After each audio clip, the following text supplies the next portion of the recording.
On March 11, 2025, an 8-kilogram explosive device detonated on the tracks of the Bolan Pass. As the Zafar Express derailed, armed fighters moved in, methodically separating civilians from military personnel. The Baloch National Army executed the operation with the precision of a professional military unit, adhering to strict rules of engagement throughout the hijacking. By seizing a vital transport line and inflicting casualties on responding state forces, the group demonstrated a level of tactical coordination typical of a war between sovereign nations. This level of organization raises a difficult question. Why is a province waging a full-scale war to separate from its own country? To understand the violence unfolding today, we have to trace a century of historical grievances and broken promises. Decades of political deception have led to a conflict that now threatens the survival of the Pakistani state. In the 19th century, the British Empire viewed this region as a geographic buffer zone against Russian expansion toward the Indian Ocean. Rather than attempting to govern this rugged terrain directly, the British drew administrative borders that prioritized their own military logistics over local tribal history. On December 8, 1876, the Treaty of Kalat formalized this arrangement. Under Article 3, the British explicitly recognized the Khanate of Kalat as an independent state, legally distinct from colonial India. This legal distinction provided the Baloch people with a documented claim to sovereignty that they would use to challenge future rulers. For the Baloch, this 19th century treaty remains the legal foundation for their pursuit of independence today. In 1946, the Khan of Kalat hired Muhammad Ali Jinnah to serve as his legal advisor, entrusting him with the task of securing Kalat's tonal independence as the British prepared to leave India. On August 4, 1947, a standstill agreement was reached, in which Jinnah, representing the future state of Pakistan, officially recognized Kalat as a sovereign, independent entity. While acting as Kalat's lawyer in these public negotiations, Jinnah was simultaneously working to convince individual tribal leaders to defect and join Pakistan. By March 1948, the legal process was overtaken by military force. Pakistan deployed warships to its worts of Pasni and Jawani, surrounding the region from the sea. The Khan of Kalat was taken to Karachi, where he signed the accession document while under significant military pressure.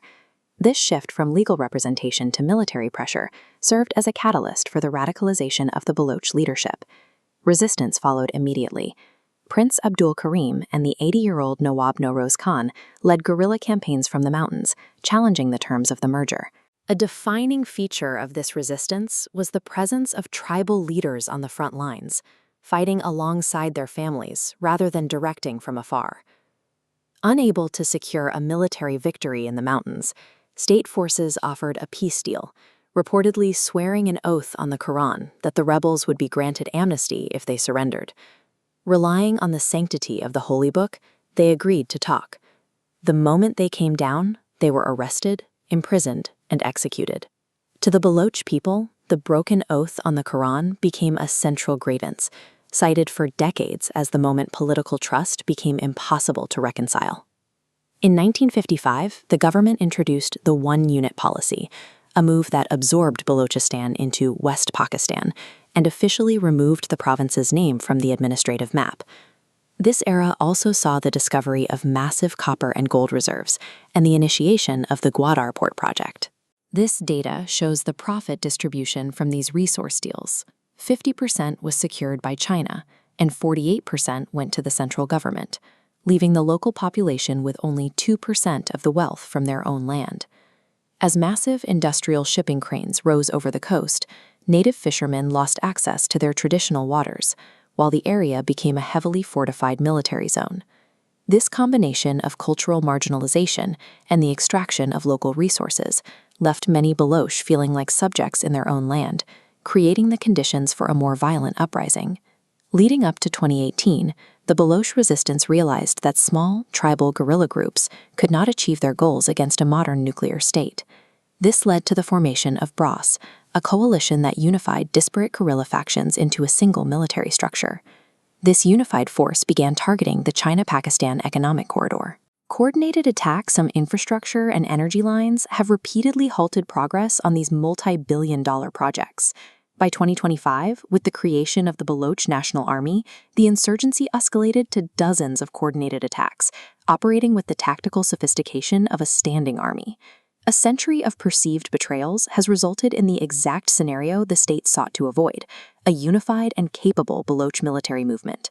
The strategic location of Balochistan, bordering both Iran and Afghanistan, has turned a local conflict into a matter of global interest. International powers are monitoring the region closely, assessing how a destabilized Balochistan impacts Chinese and Iranian influence in South Asia. Current military strategies are struggling to contain the insurgency, leaving the Pakistani establishment with few remaining paths toward a stable political resolution. Decades of conflict have solidified a new Baloch ethos. They will not bow, and they will only fight. With global interests converging and a unified insurgency holding its ground, will this history of betrayal result in the redrawing of the map of South Asia?